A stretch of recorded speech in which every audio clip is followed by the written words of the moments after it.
app, and I thought for sure I did it correctly, but I missed your question. So I'm back live, and so if anybody has questions, please join in.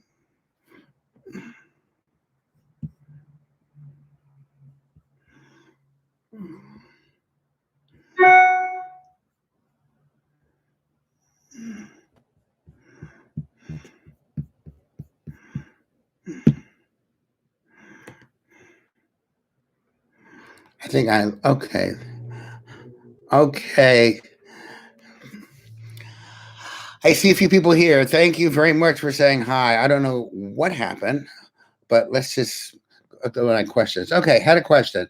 I know you said B12 vitamin is only obtained by meat products, but wouldn't your body make it naturally being provided with meat? Actually, that's a good question. Can your body make vitamins? You have to remember one thing. A vitamin is essential for life, and your body really doesn't make vitamins, okay? We need to get our vitamins from outside sources. So that's a great question. But so you really need to have animal products or B12 supplements. You know, you have a choice. You can take B12 supplements, but you will not get adequate B12 levels at all from eating plants, and nor will you have sufficient amount, and your body just can't make it. So you do need B12, and it has to be obtained from either animal products or from supplements. Good question.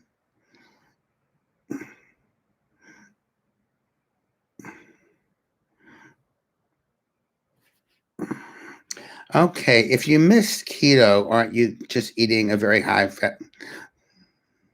Okay, are you? Yeah, very. If you miss keto, aren't you just eating a very high fat, low protein diet? Yes, you are. The whole thing about ketosis is that you want to go into ketosis and maintain it for, like I said, we're talking, I say 12 weeks. If you're going to do this diet correctly, you need to do it for 12 weeks. If you, like, I wouldn't cycle in and out of it. Or like she says, you're having a high fat, low protein diet.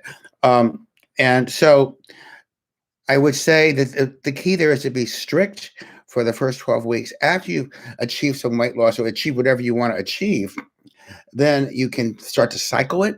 And I think a lot of people are cycling the keto diets now. I'm not doing keto. I'm not an expert on that, but there are many sources out there that will show you how to do it. But again, like any diet, anything new, whether it's a drug or supplement, you want to give it a good 12 weeks before to see how it affects you. So missing keto, it's not something you want to do when you start off. You want to, and again, you have to go through 4 or 5, at least 3 or 4 days of feeling crummy, maybe getting keto flu-like symptoms, and then hopefully it'll kick in. Now, some people I know can get right into ketosis like this, and others it takes longer. So there's a lot of probably variables involved with that. Okay, how many times a week should you eat meat to get sufficient B12? So good. I don't think you need to eat that often. I really don't. I think if you had meat once or twice a week, because I really like variety in my diet. So I like red meat. I like to go for grass-fed. If it's chicken, I like to go for free range. And I don't have really any carbs at night. I try to avoid that. I don't eat starch at night. And so I have basically protein and vegetables. That's how I normally eat and have been doing for many years. So I don't think it doesn't, you don't need large amounts of meat in order to really get large amounts of B12. And again, it's easy to measure B12 levels. You don't even have to do it with micronutrient testing. A standard blood test can tell you how your B12 levels are. Okay, some good questions here. Sarcopenia and vegan. Yeah, I really worry about sarcopenia. There's no question that vegans have less muscle mass in general. I mean, you see like the Heart Health and some of these other, there's another one that came out a couple years ago. I wrote a big thing about Heart Health. I wrote a blog about it because I said, what the fuss? I mean, these people were saying how great it is to be vegan and eat plant-based diet, yet they said, sugar's no big deal. Like, are you kidding me? Sugar is a major culprit of disease in our society. So, yes, you really, I worry about with a straight vegan diet, sarcopenia, I think, is definitely a problem. I mean, how much protein can you have from plant, from plant? Vegans swear you can get it. But again, your major complete sources are going to be soy and legumes. And again, there's a problem with legumes, as I mentioned. So I think that has been, I did some study on that. And indeed, there is definitely an increase in sarcopenia. By the way, sarcopenia is a term for loss of muscle mass, which happens to most of us as we get older, unless you use it. So it's use it or lose it. And you have to use it by doing resistance training throughout your life and having adequate protein. So yes, sarcopenia is a problem, and it has been well documented in the literature and people on vegan diets. Yes. Okay. I have learned. Okay. Oh, thank you, Lisa. Okay. What are the long-term effects of keto on cholesterol levels? Okay. I want you to know, I have a patient. This guy is amazing. Okay. He was a bodybuilder. Then now he's like a competitive cyclist. He's in his early 60s. He's in amazing shape. I mean, I would say like no fat. Now he has coronary disease, and we did a coronary calcium scan him a few years ago. And on his own, he wanted to go ketogenic because he wanted to be in tip-top shape metabolically, and that truly is a good effect of eating keto. And I would think, most cardiologists say, "Are you crazy? Why would you ever even think about that?" But I believe in patient smarts, and that's why I say the best diet is a diet that you do well with, not what I tell you to do, unless it's definitely causing some problems. So we've been watching his cholesterol levels, and definitely they've increased, but he's had high cholesterol to begin with, and he's on niacin, and we're treating him with a lot of supplements, but he won't take a statin. And I want you to know that despite having his LDL cholesterol is like 200, his total cholesterol is 300. And at this point, we aren't doing much about it because I did a repeat calcium scan a couple of months ago and a new test called the pulse test, which tells me if there's any active plaque that's being laid down. His results were the best I've ever seen, the best I've seen. And I do a lot of coronary calcium scans. He had a very small increase in coronary calcium, whereas the average person has a large increase because this tends to be a progressive disorder. It doesn't just go away. So the answer to your question is yes, it will increase your LDL cholesterol. But like I said a couple of weeks ago, LDL cholesterol in itself has never been shown to increase your risk of death.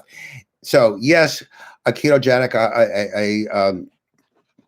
a diet such as this will definitely lead to increased LDL cholesterol, the lousy cholesterol, but it doesn't equate to death or sudden death or death from any cause, actually. So saturated fat, which leads to LDL cholesterol, which is what we're talking about in this type of diet, is not as bad as you think it to be. But the average cardiologist would think that what I'm saying is like crazy because all they know is the low-fat, high-carb diet. Great question. Okay, let's see. Can keto trigger reverse T3 due to super low carb? That's a really good question from the shrink shop. And I've never really seen, I'd have to research that one. That's a great question. So when I do a thyroid panel, if I have a person that's got a thyroid issue, usually it's hypo or not enough thyroid, I'm looking at the TSH, which is basically not a thyroid hormone. It's a pituitary hormone, and if you're hypothyroid, it goes up because it's a double check system in your body. Your pituitary is telling your thyroid to put out, but it can't. Once you get really low thyroid. So anyway, then I also look at thyroid antibodies to see whether or not a person has an autoimmune situation like Hashimoto's, which is very common, perhaps the most common form of low thyroid. Reverse T3 is T3 that's being produced, but like it's not effective. T3 is the active form of the hormone. So when you get like levothyroxine or Synthroid, you're getting T4. You're getting pure T4. And your body has to convert that T4 to T3 for it to work. And it never really made physiologic sense to me, and I tend not to use it. I use a biothyroid or armor thyroid, which is kind of a mixture of T3, T4. But sometimes T3 will be produced. It's usually in very stressful states. Now, would you call ketogenic stressful? I haven't seen that. I have to really research that because I don't have too many patients that are straight keto like this other patient I mentioned. His is normal. So that's a really good question. Okay. Let's see. I will research that because that's really a great question. Okay. So we talked. Any other questions? This is really good. I really apologize. I don't know. I thought for sure I had the proper sign in, but I must have did something wrong because I was wondering why I'm not getting any thumbs up or highs. At least you got to hear my presentation. I think that's probably about it. We are a little bit over time.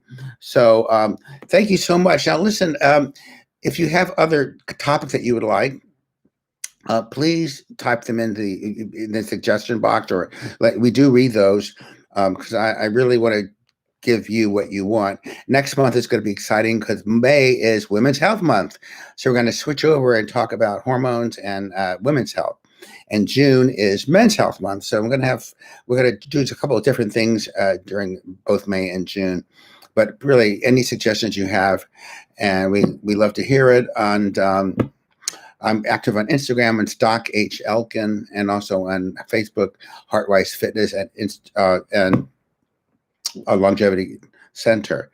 Okay, guys, thank you so much. All right, and see you in 2 weeks. Thank you. Thanks for being patient with me. Thanks.